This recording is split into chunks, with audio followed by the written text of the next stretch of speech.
The Episcopal Church are quitting federal aid partnership over Trump embrace of white South African refugees. Notice how they put the little quotes there. It's been painful to watch one group of refugees, selected in a highly unusual manner, receive preferential treatment over others who have been in refugee camps or dangerous conditions for years, said the bishop. The Episcopal Church is ending its refugee resettlement partnership with the federal government over the Trump administration's preferential treatment of white South Africans whom Donald Trump has baselessly claimed have been targeted by genocide. Yeah, okay, independent. You mean the one where the government literally sings a song saying, kill the Boer, kill the farmer, and then gangs are going in and murdering the farmers and their families while they sleep, and then the government just takes the land? You mean that one? You mean the one where we get direct evidence of that happening? And there's also written into law where white people aren't allowed to hold certain jobs or receive certain government benefits. You mean that place? That place, I fucking know, man. Journalists really cannot do the research where it matters, you know? Presiding Episcopal Bishop Sean Rowe announced Monday in a statement that the church was calling it quits on a joint programme with the federal government shortly before 59 South Africans arrived at Dulles International Airport outside Washington on a taxpayer-funded charter flight and were warmly greeted by a Trump administration State Department delegation. So basically, the only thing I'm seeing here is you don't like these refugees because they're white. That's all I'm seeing. And the Episcopal Church is going to lose a lot of face over this. They already are. In light of our church's steadfast commitment to racial justice and, really sorry, but you're not okay with the racist government of South Africa. Okay then. And reconciliation and historic ties with the Anglican Church of South Africa, we are not able to take this step of helping the white South Africa immigrants, Rowe wrote. Interesting. Accordingly, we have determined that by the end of the federal fiscal year, we will conclude our refugee resettlement grant agreements with the US federal government. Now, I want to know how many refugees they've actually helped because it's probably been thousands and thousands and thousands. But then 59 whites come in and these fuckers pack their shit, take their ball and go home. How about that? What are the chances? It has been painful to watch one group of refugees selected in a highly unusual manner receive preferential treatment over many others who have been waiting in refugee camps or dangerous conditions for years, he wrote. Well, if it's a case of they are foreign settlers, they should go back to Holland and all those other places that they're from, except Holland rejected them. Holland actually rejected them, so they had nowhere else to go. And aren't they refugees? They're refugees because the way I was taught is I always thought a refugee was a refugee when they went to their nearest safest country. However, but apparently that's wrong. Refugees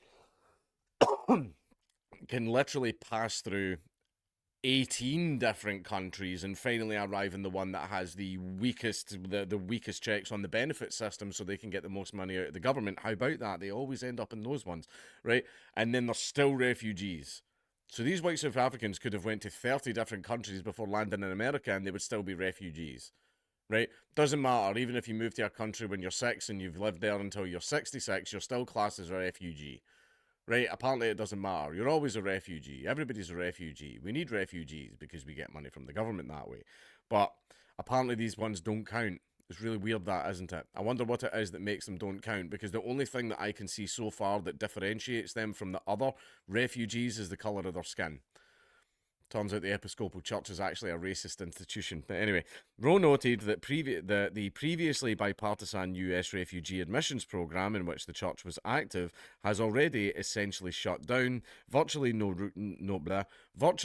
new refugees have arrived. Hundreds of staff in resettlement agencies around the country have been laid off, and funding for resettling refugees who have already arrived has been uncertain, he noted.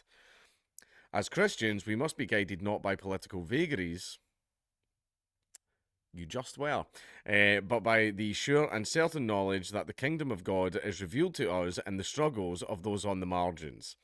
Except white South Africans, apparently. And we must follow that command. Right now, what that means is ending our participation in the federal government's refugee resettlement program and investing our resources in serving migrants in other ways.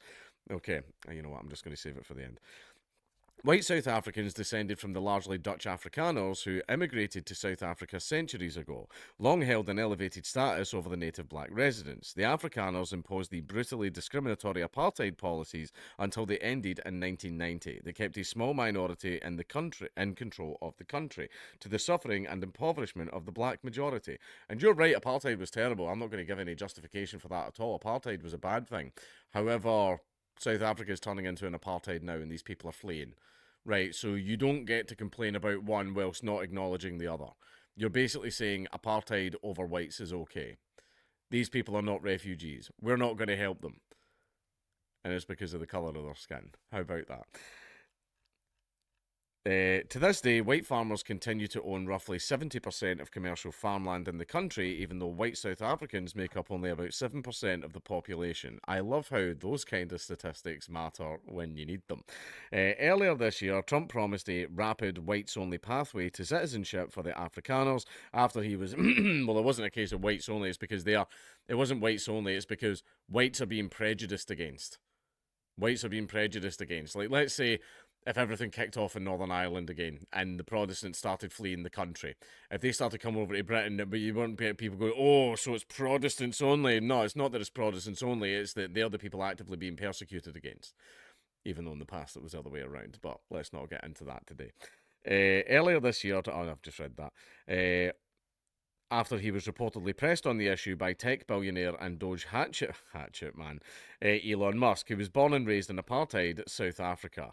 Doge hatchet man. Okay, BBC, no, so not BBC. The Independent approves of government wastage.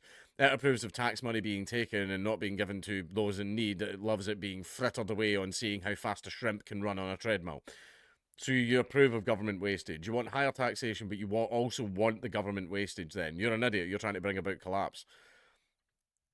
Whoever wrote this, you actually want a collapse then. You want all social services to shut down and everybody's just left on their own. I mean, it's fine. The private companies will step in to take over. I mean, that'd be great, actually. Keep doing what you're doing.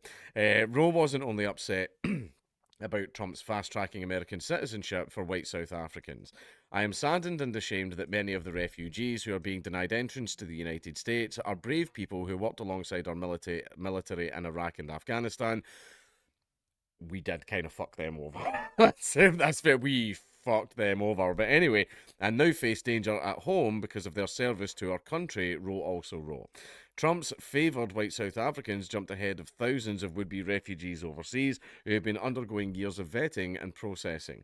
The Afrikaners also seem somehow about to leapfrog even other foreign green card holders, many of whom have been deported by Trump administration orders. Episcopal Migration Ministries has long resettled refugees under federal grants. Bet that money's nice.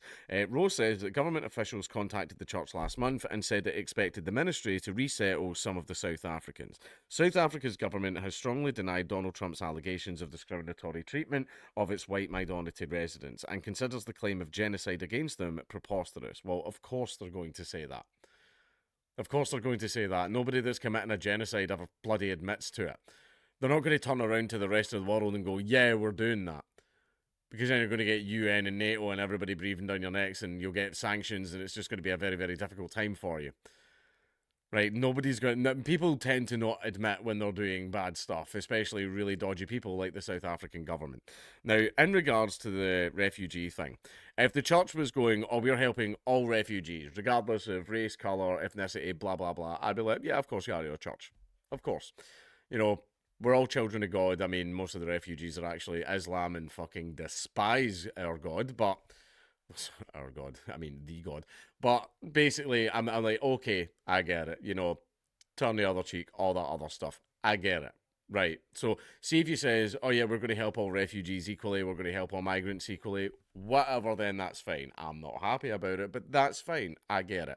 However, the fact that you were fine for doing it for everybody else except these specific whites. I mean, it's not their fault that they get put to the front of the queue. I mean, you could bitch about them being put to the front of the queue all you want, but you should still be helping them. It's not their fault. You're punishing these refugees for something that somebody else done. Oh, but they took advantage of it. Well, if you want to talk about refugees taking advantage, I don't think you want to have that conversation. Right, but still. Basically, the Episcopal Church is a joke. It's a joke. They are as far as I'm concerned, not of God, and they were only in this for the fucking money.